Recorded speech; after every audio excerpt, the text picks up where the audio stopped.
আসসালামু আলাইকুম বন্ধুরা, আপনারা দেখতেছেন আমার ছাদ বাগান।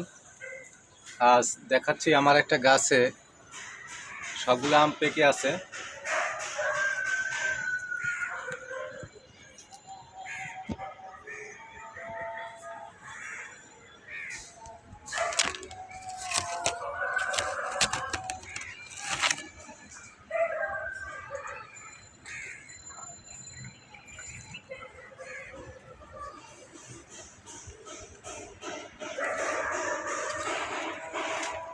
আসলে এই আমগুলা রেখেছিলাম আমার একজন স্পেশাল মানুষের জন্য। জুন মাসে আসার কথা ছিল, আসে নাই। তো জুলাই মাসে আসার কথা ছিল, আসে নাই। আগস্টে আসবে। আম তো আর পাকা জিনিস এতদিন থাকে না।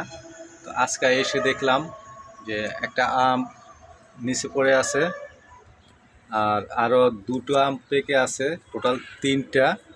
আর আরেকটা আম হয়তো আগামীকাল পেকে যাবে। তা আসলে আমার ভাগ্য খারাপ যে আমার সেই স্পেশাল মানুষটির জন্য আমটা রাখতে পারলাম না, কারণ এখনও প্রায় 2 মাস হবে বাকি আছে উনি আসার জন্য। তো ভাগ্য খারাপ, হয়তো আর খাওয়া হলো না। যদিও আমি আম খাই না, আমার মেয়ে এবং আমার ওয়াইফ বা আমার ছেলে খুব পছন্দ। তো বিশেষ করে আমার মেয়ে খুব পছন্দ, তো হয়তো সেই খাবে। আমি পাকা আম খাই নাই।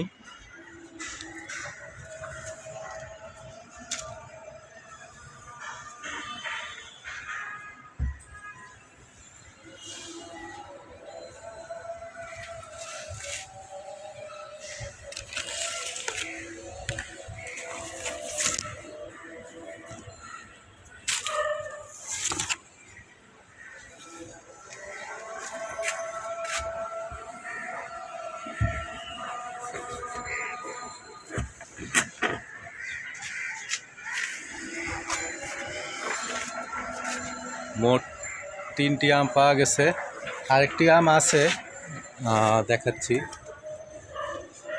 দুটো হয়তো পেকে গেছে, আর এদিকে আবার ফুল আসতেছে, ফুলটা দেখতেছে। গাছটা তরতাজা, গাছের নিজের ছাদ বাগানের আম, অসাধারণ গ্রান, খুব সুন্দর। আপনাদের দাওয়াত রইল, আসতে পারেন, আমার ছাদ বাগান ভ্রমণ করতে পারেন, দেখতে পারেন। ভাগ্য থাকলে কিছু খেতে পারবেন। কাজ এই পর্যন্তই। দোয়া করবেন সবাই যেন আরও বেশি বেশি ফল ধরে। খোদা হাফেজ।